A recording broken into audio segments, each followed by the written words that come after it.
Hello everyone. आज हम chapter number 14 respiration in plants का सेकेंड वीडियो पढ़ेंगे। सेकेंड वीडियो में हम ग्लाइकोलिसिस के बारे में बात करेंगे। ग्लाइकोलिसिस की पूरी प्रोसेस एक्सप्लेन करूँगी मैं आपको कि क्या होती है, कहाँ पर होती है एंड पूरे स्टेप्स क्या हैं।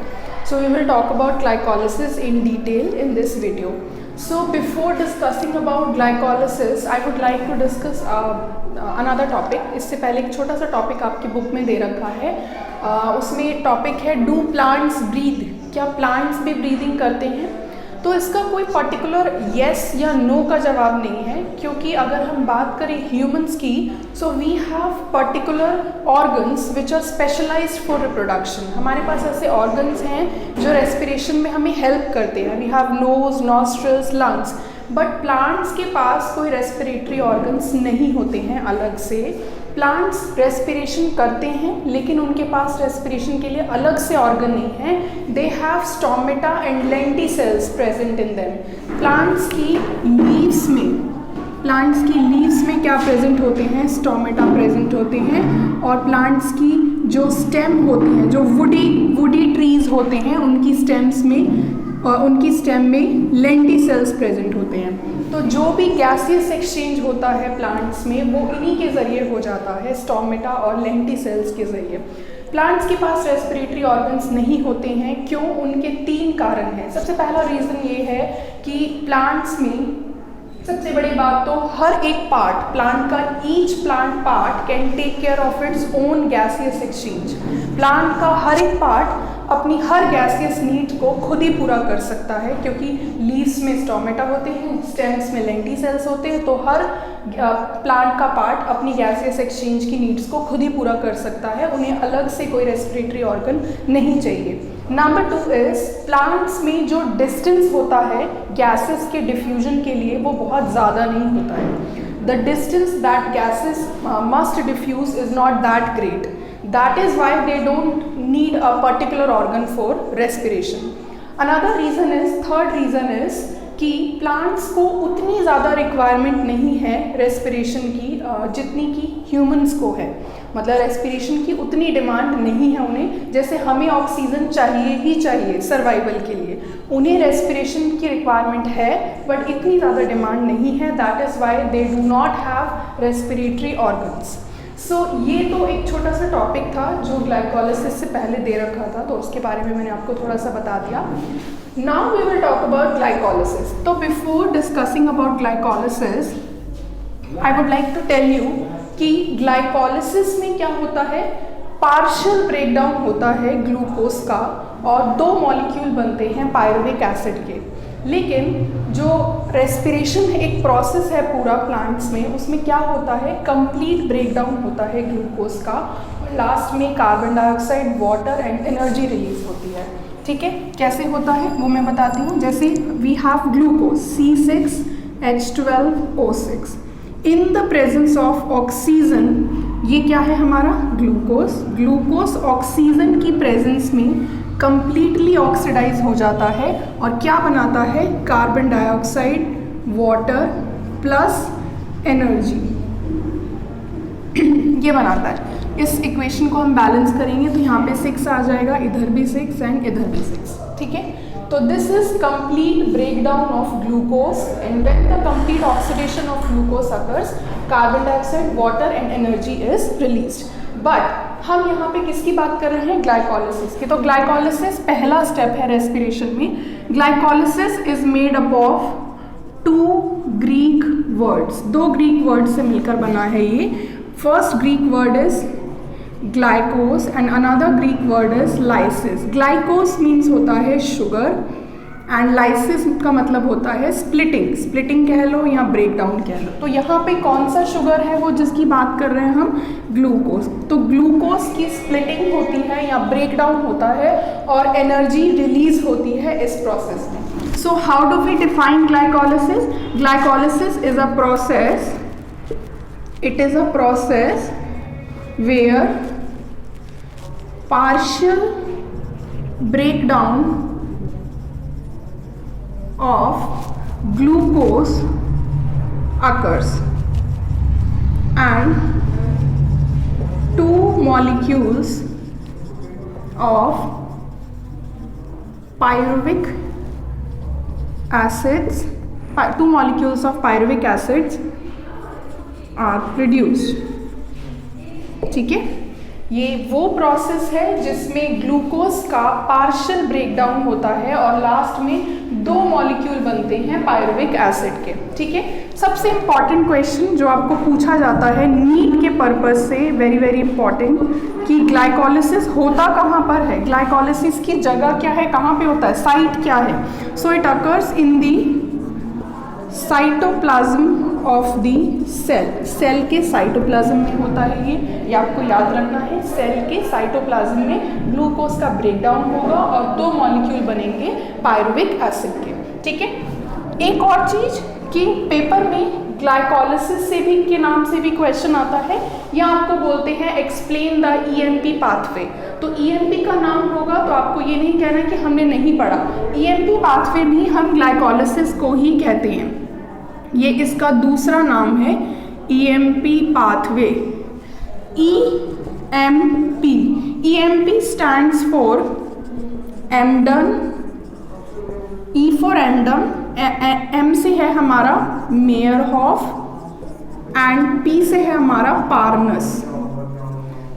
एमडन, मेयरहॉफ एंड पार्नस, ये थ्री साइंटिस्ट थे जिन्होंने ग्लाइकोलिसिस की प्रोसेस को सबसे पहले एलुसिडेट किया था, यानी कि इन्होंने सबसे पहले इस प्रोसेस को डिस्कवर किया था, पूरा स्कीम इन्होंने ही दिया था। तो इन्हीं के नाम पर हमने इस ग्लाइकोलिसिस का दूसरा नाम रख दिया ईएमपी पाथवे। ठीक है, तो ये हो गई ग्लाइकोलिसिस की डेफिनेशन कि जहाँ पे ग्लूकोज का पार्शियल ब्रेकडाउन होता है और लास्ट में दो मॉलिक्यूल बनते हैं पायरुविक एसिड के। कहाँ पर होता है, सेल के साइटोप्लाज्म में। इसको ईएमपी भी कहते हैं, ईएमपी पाथवे कहते हैं, also known as EMP pathway because EMP stands for Embden, Meyerhof and Parnas. ये तीन साइंटिस्ट थे जिन्होंने इसका स्कीम पूरा दिया था हमें। ठीक है, तो अब हम ग्लूकोज में ग्लाइकोलिसिस का पूरा स्टेप पढ़ेंगे। इससे पहले आपको एक बात बता दूं that it is a 10 step linear pathway. ये 10 स्टेप का लीनियर पाथवे या रिएक्शन होता है। लीनियर वर्ड लिखा है, I am not using that this is a cyclic process. ये साइक्लिक प्रोसेस नहीं है, एक लीनियर पाथवे है, यानी कि एक के बाद एक 10 स्टेप्स होते हैं। साइक्लिक प्रोसेस वो होती है जिसमें जो एंड प्रोडक्ट बना है वही आगे दोबारा सबस्ट्रेट की तरह यूज होगा। यहाँ पे ऐसा नहीं है, ग्लूकोज से दो पायरुविक एसिड बनेंगे और वो दो पायरुविक एसिड वापस से ग्लूकोज नहीं बनाएंगे। So it is not a cyclic pathway, it is a linear pathway. एक ही डायरेक्शन में होता है ये, जिसमें 10 स्टेप होते हैं। ठीक है, इसके अलावा glycolysis occurs in the absence of oxygen, that is why it is a anaerobic process. ठीक है, ये एक एनारोबिक प्रोसेस है। ये हो गया ग्लाइकोलिसिस का एक इंट्रोडक्शन। अब मैं इसका पूरा पाथवे बताऊंगी। मैं इधर पूरा का पूरा डायग्राम बनाऊंगी, मतलब वो पूरा जो पूरा जो 10 स्टेप रिएक्शन दे रखा है वो मैं बताऊंगी। सो सबसे पहले हम स्टार्ट करते हैं ग्लूकोज से। We start with glucose. ठीक है, ग्लूकोज मेन है चीज़ जिसका आगे क्या होगा, ब्रेकडाउन होगा, स्प्लिटिंग होगी। ग्लूकोज कैसा है, एक 6 कार्बन का मॉलिक्यूल है। It is a 6 carbon molecule. इसमें 6 कार्बन होते हैं, 1 2 3 4 5 6, ऐसे 6 कार्बन होते हैं। अब फर्स्ट स्टेप में क्या होगा, ग्लूकोज में क्या होगा, 6th कार्बन पर फॉस्फेट ग्रुप ऐड हो जाएगा। 6th कार्बन पर फॉस्फेट ग्रुप ऐड हो गया तो ये क्या बन जाएगा, ग्लूकोज 6 फॉस्फेट। ठीक है, अब जब भी फॉस्फेट ग्रुप बना है, ऐड हुआ है ग्लूकोज में, तो एनर्जी की रिक्वायरमेंट होगी। ठीक है, सो यहाँ पे एनर्जी की रिक्वायरमेंट होगी, तो यहाँ पे हम लिखेंगे कि एक एटीपी मॉलिक्यूल यूज हो गया और क्या निकल गया, एडीपी प्लस पीआई। पीआई होता है इनऑर्गेनिक फॉस्फेट। तो जो फॉस्फेट ग्रुप यहाँ पे रिलीज हुआ है वही इस ग्लूकोज में ऐड हो जाएगा 6th कार्बन पर। 1 2 3 4 5 6, तो ये बन गया ग्लूकोज 6 फॉस्फेट। ठीक है, अभी भी ये कैसा है, 6 कार्बन मॉलिक्यूल ही है, क्योंकि सिर्फ 6 कार्बन पर फॉस्फेट ग्रुप ऐड हुआ है, लेकिन नंबर ऑफ कार्बन चेंज नहीं हुआ। ठीक है, अब नेक्स्ट स्टेप में क्या होगा, ग्लूकोज 6 फॉस्फेट कन्वर्ट हो जाएगा फ्रक्टोज 6 फॉस्फेट में। ठीक है, ग्लूकोज 6 फॉस्फेट कन्वर्ट हो जाएगा फ्रक्टोज 6 फॉस्फेट में। अगेन ये भी एक 6 कार्बन मॉलिक्यूल ही है, सिर्फ क्या हो रहा है, पोजीशन चेंज हो रही है ग्रुप्स की, लेकिन जो कार्बन है वो 6 के 6 ही हैं। तो यहाँ पे जो एंजाइम, अच्छा मैं यहाँ पे एंजाइम बताना भूल गई, जब भी फॉस्फेट ग्रुप ऐड होगा तो जो एंजाइम काम करता है उस एंजाइम को हम बोलते हैं काइनेज। तो इस एंजाइम, पूरे एंजाइम का नाम होता है हेक्सोकाइनेज। ठीक है, यहाँ पे क्योंकि ये इसका आइसोमर बन रहा है, तो यहाँ पे जो एंजाइम काम करेगा उसका नाम है आइसोमरेज। ठीक है, ये हो गया। अब नेक्स्ट स्टेप में फ्रक्टोज में यहाँ पर एक ही फॉस्फेट ग्रुप ऐड था, अगले स्टेप में फ्रक्टोज में एक और फॉस्फेट ग्रुप ऐड हो जाएगा। पहले एक ही था, अब दूसरा भी ऐड हो जाएगा। ठीक है, तो अब ये बन जाएगा फ्रक्टोज 1,6 बिसफॉस्फेट। ठीक है, ये भी 6 कार्बन मॉलिक्यूल है। कैसे हुआ ये, फ्रक्टोज में 6 कार्बन थे, 6th वाले कार्बन पर ऑलरेडी फॉस्फेट ग्रुप अटैच था, अब फर्स्ट कार्बन पे भी फॉस्फेट ग्रुप अटैच हो गया। तो अब ये क्या बन गया, फ्रक्टोज 1,6 बिसफॉस्फेट, 2 फॉस्फेट जुड़ गए। अगेन ये भी 6 कार्बन मॉलिक्यूल है, यहाँ पे एक फॉस्फेट ग्रुप और जुड़ा है। तो फॉस्फेट ग्रुप जब जुड़ता है तब हमेशा ATP खर्च होती है, यूज़ होती है। तो यहाँ पे एक और ATP मॉलिक्यूल यूज़ हो जाएगा और ATP से क्या बन जाएगा, ADP + PI, इनऑर्गेनिक फॉस्फेट। यही फॉस्फेट इसमें ऐड हो गया। ठीक है, तो ये हो गया हमारा। यहाँ पे जो एंजाइम काम करेगा अगेन वो एक काइनेज ही है। हम जब भी एंजाइम्स के नाम लिखते हैं तो जो प्रोडक्ट बन रहा है उसी से ही वो स्टार्ट होते हैं। तो नेक्स्ट हमारा एंजाइम हो जाएगा फ्रक्टोज काइनेज। ठीक है, ये हो गया। हर एंजाइम को याद रखना बहुत ज़रूरी है, क्योंकि हर स्टेप को एक अलग अलग एंजाइम कैटलाइज कर रहा है, हर रिएक्शन को। तो एंजाइम्स को याद रखोगे तभी आपको मतलब मार्क्स मिलेंगे, वरना बिना एंजाइम्स के आपको मार्क्स नहीं मिलेंगे। इनफैक्ट कभी कभी ये भी पूछ लिया जाता है कि इस स्टेप को कौन सा एंजाइम कैटलाइज करता है। ठीक है, अब ये बन गया फ्रक्टोज 1,6 बिसफॉस्फेट। अब नेक्स्ट स्टेप में क्या होगा, इसका ब्रेकडाउन हो जाएगा फ्रक्टोज 1,6 बिसफॉस्फेट का, यानी कि ये 2 कंपाउंड्स में टूट जाएगा। ठीक है, ये 6 कार्बन मॉलिक्यूल था, जब इसका ब्रेकडाउन होगा तो ये 3 कार्बन के 2 मॉलिक्यूल बना लेगा। यहाँ पे जो एंजाइम काम करता है उसका नाम है एल्डोलेज। ठीक है, तो दो कंपाउंड बने 3 कार्बन के। पहला है हमारा, शॉर्ट में हम लिखते हैं 3PGAL, पूरी फुल फॉर्म क्या है, 3 फॉस्फो ग्लिसरल डिहाइड। शॉर्ट में मैं इसको ऐसे भी लिख सकती हूँ 3PGAL। ठीक है, ये एक 3 कार्बन मॉलिक्यूल है। दूसरा इसके साथ जो 3 कार्बन का मॉलिक्यूल बनेगा उसका नाम है डाईहाइड्रोक्सी एसीटोन 3 फॉस्फेट। ठीक है, ये भी एक 3 कार्बन का मॉलिक्यूल है। तो आपने क्या देखा, फ्रक्टोज 1,6 बिसफॉस्फेट आगे जाकर स्प्लिट हो गया, टूट गया और 3 कार्बन के 2 मॉलिक्यूल बन गए, 3 फॉस्फोग्लिसरल्डिहाइड, दूसरा है डाईहाइड्रोक्सी एसीटोन फॉस्फेट। ठीक है, अब होता क्या है, डाईहाइड्रोक्सी एसीटोन फॉस्फेट आगे जाकर 3PGL में ही कन्वर्ट हो जाता है, ये इसी में ही कन्वर्ट हो जाता है। तो अब इसके आगे के जितने भी स्टेप्स होंगे उनमें जो जो प्रोडक्ट बनेगा, तो वो आप मान लो कि 2 बन रहे हैं, क्योंकि एक 3PGL से जो प्रोडक्ट बनेगा वही जब ये भी कन्वर्ट हो जाएगा इसमें, उसका भी सेम प्रोडक्ट बनेगा। तो आगे जो भी प्रोडक्ट बनेंगे आप उसको into 2 कर सकते हो। ठीक है, तो ये पहला हमारा ये बना था 3PGL, 3 फॉस्फोग्लिसरल्डिहाइड। अब नेक्स्ट स्टेप में क्या होगा, नेक्स्ट स्टेप में इसमें एक फॉस्फेट ग्रुप ऐड हो जाएगा, तो ये बन जाएगा 1,3 बिस फॉस्फो ग्लिसरेट। ठीक है, आपने देखा कि ये 3 कार्बन मॉलिक्यूल था, ये भी जो बना है ये 3 कार्बन मॉलिक्यूल ही बना है। बस इसमें एक थर्ड कार्बन पर फॉस्फेट ग्रुप था, यहाँ पे फर्स्ट कार्बन पे भी क्या, क्योंकि ये 3 कार्बन था ना, तो 3 कार्बन पे जुड़ा हुआ था फॉस्फेट ग्रुप, अब फर्स्ट पे भी जुड़ गया फॉस्फेट ग्रुप, तो अब ये हो गया 1,3 बिस फॉस्फोग्लिसरेट बन गया। इस स्टेप पर क्या होता है, एक NAD आयन का रिडक्शन हो जाता है NADH प्लस H आयन में। ठीक है, रिडक्शन क्या होता है, रिडक्शन का मतलब होता है हाइड्रोजन ऐड होना, रिडक्शन का मतलब एडिशन ऑफ हाइड्रोजन, तो NAD आयन में हाइड्रोजन ऐड हो गया तो NAD आयन कन्वर्ट हो गया NADH प्लस H आयन में इस स्टेप पर। तो यहाँ पे ये प्रोडक्ट बना 1,3 बिस फॉस्फोग्लिसरेट, ये 3 कार्बन मॉलिक्यूल है। अब नेक्स्ट स्टेप में क्या होगा, जो 2 फॉस्फेट ग्रुप थे उसमें से एक फॉस्फेट ग्रुप हट जाएगा, तो ये रह जाएगा 3 फॉस्फोग्लिसरेट।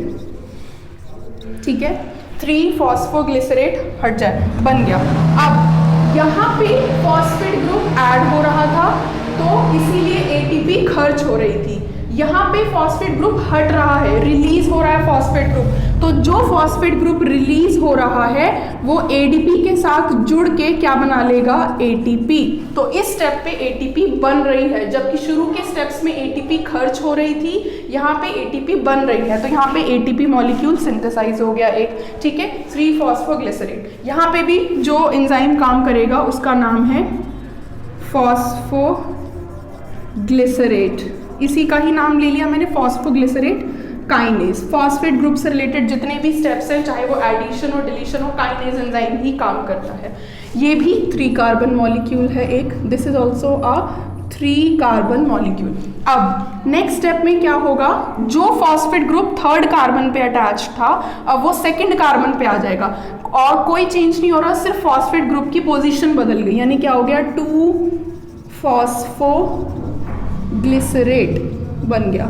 ये भी 3 कार्बन मॉलिक्यूल है और कोई चेंज नहीं आ रहा। तो यहाँ पे जो एंजाइम काम करता है वो एंजाइम होता है म्यूटेस, यही नाम ले लेंगे पहले हम, फॉस्फोग्लिसरोम्यूटेस एंजाइम काम करता है। ठीक है, 2 फॉस्फोग्लिसरेट में से अब एक फॉस्फेट ग्रुप हट जाएगा, क्या हो जाएगा, sorry phosphate group next point पर हटेगा, यहाँ पे 2 फॉस्फोग्लिसरेट में से एक वाटर मॉलिक्यूल हट जाएगा, तो इस स्टेप में क्या होगा, एक वाटर मॉलिक्यूल रिलीज हो गया और ये किस में कन्वर्ट हो जाएगा, 2 फॉस्फोइनॉल पायरुवेट। ठीक है, ये भी एक 3 कार्बन मॉलिक्यूल है। अब लास्ट स्टेप में क्या होगा, ये जो फॉस्फेट ग्रुप है जुड़ा हुआ ये हट जाएगा, और जब फॉस्फेट ग्रुप हटेगा तो उसका यूज हो जाएगा ATP बनाने में, तो ये फॉस्फेट ग्रुप ADP के साथ मिलकर क्या बना लेगा, ATP, और ये लास्ट में बनेगा पायरुविक एसिड, जो कि एक 3 कार्बन का मॉलिक्यूल है। अब यहाँ पे ये डाइहाइड्रोक्सी एसीटोन फॉस्फेट इसमें ही कन्वर्ट हो जाता है बाद में, तो ये जितने भी प्रोडक्ट आगे बनेंगे वो 2-2 बनेंगे, तो हर प्रोडक्ट को आप 2 से इंटू कर लो। ठीक है, सारे प्रोडक्ट्स 2-2 बन जाएंगे। ठीक है, तो इसका मतलब लास्ट में कितने पायरुविक एसिड बने हैं, एक ग्लूकोज मॉलिक्यूल से 2। So this is what you call glycolysis, कि it is a process where partial breakdown of glucose occurs and 2 molecules of pyruvic acids are produced. एक ग्लूकोज मॉलिक्यूल ने आगे जाकर 2 पायरुविक एसिड मॉलिक्यूल बना दिए। ठीक है, अब जो सबसे मेन इंपॉर्टेंट प्रोसेस है वो है समरी। ठीक है, समरी हमें लिखनी है, किसकी समरी लिखनी है हमें, ग्लाइकोलिसिस की, यानी समरी में मैं लिखूंगी कि कितने ATP यूज़ हुए, कितने ATP सिंथेसाइज हुए, कितना NADH कहाँ पे बना, किस स्टेप पे बना, ये आपको याद रखना है। सो पहले और 3rd स्टेप में ATP क्या हो रही है, यूटिलाइज हो रही है, 2 ATP मॉलिक्यूल यूज हुए, तो मैं यहाँ लिखूंगी पहले ATP यूज्ड, कितने कितने एटीपी यूज़ हुए हैं? 2 एटीपी यूज़ हो गए, ठीक है। अब एटीपी कौन से स्टेप पे बन रहा है? एक एटीपी बन रहा है एक इस वाले स्टेप पे, ठीक है, जब 1,3-बिस फॉस्फोग्लिसरेट कन्वर्ट हुआ है 3-फॉस्फोग्लिसरेट में, और एक लास्ट स्टेप में जब 2-फॉस्फेनॉल पायरुवेट कन्वर्ट हुआ है 2 पायरुविक एसिड में, ठीक है। तो 2 स्टेप्स पे एटीपी कैसी हो रही है? बन रही है। लेकिन यहाँ पे याद रखना है कि सारे को हमने 2 से मल्टीप्लाई किया है, क्योंकि 2 ये मॉलिक्यूल बनेंगे, तो ये 2 बार चलेगा सारा काम। अगर एक बार में एक एटीपी निकल रहा है यहाँ, तो ऐसे ही जो एटीपी निकलेगा दूसरी बार वो एक और निकलेगा। 1 + 1 कितने हो गए? 2। तो टोटल अगर यहाँ नीचे 2 एटीपी बन रहे हैं तो उसकी मल्टीप्लाई 2 से हो जाएगी। तो टोटल कितने एटीपी बने? तो हम यहाँ पे लिखेंगे एटीपी सिंथेसाइज्ड। वैसे तो एक साइड नीचे की तरफ 2 बन रहे हैं, 2 एटीपी, बट हम उसकी मल्टीप्लाई 2 से कर देंगे तो टोटल एटीपी कितने बने? 4 एटीपी। 2 × 2 = 4 एटीपी। अब NADH + H कितना बना है? ये बात मैं आपको बता दूं कि 1 NADH + H = 3 ATP, ठीक है, it is equal to 3 ATP। तो आपने देखा यहाँ पे एक NADH + H बना, लेकिन यहाँ पे भी क्योंकि दो मॉलिक्यूल बनेंगे तो NADH + H भी कितने हो गए? 2। तो 1 NADH + H कितने हैं? 1 थे, तो 1 की क्योंकि 2 बन जाएंगे वहाँ पे भी, तो 1 × 2 कितने हो गए? 2 NADH + H और 1 NADH + H = 3 ATP। तो 2 की मल्टीप्लाई 3 से हो जाएगी, तो कितने ATP बन गए? 6 ATP। अब 2 ATP यूज हुए, 4 ATP यहाँ बने, 6 ATP यहाँ बने। तो हम अब लास्ट में लिखेंगे नेट गेन कितना हुआ है। टोटल बने कितने हैं? 4 + 6 बने हैं, और माइनस कितने यूज हो गए? 2। तो ये हो गया 10 - 2 कितना हो गया? 8 ATP। ये हमारा नेट गेन है ग्लाइकोलिसिस का, ठीक है। तो ये हमारी पूरी ग्लाइकोलिसिस की प्रोसेस थी, जिसमें हमने देखा कि लास्ट में हमारे 8 ATP का नेट गेन होगा। 10 ATP बने, 2 यूज़ हो गए, तो 8 बच गए लास्ट में। ये पूरा प्रोसेस आपको ऐसे ही 10 स्टेप रिएक्शन है, ऐसे ही याद रखना है विद ऑल द एंजाइम्स। वो बहुत ही ज़रूरी है, और हर स्टेप पे एंजाइम लिखना है, किस स्टेप पे कौन सी ATP सिंथेसाइज हुई है वो भी लिखनी है आपको, ठीक है। सो आई होप आपको ये समझ आया होगा। अगर आपको कोई भी प्रॉब्लम है तो आप लोग कमेंट सेक्शन में पूछ सकते हैं। Thank you.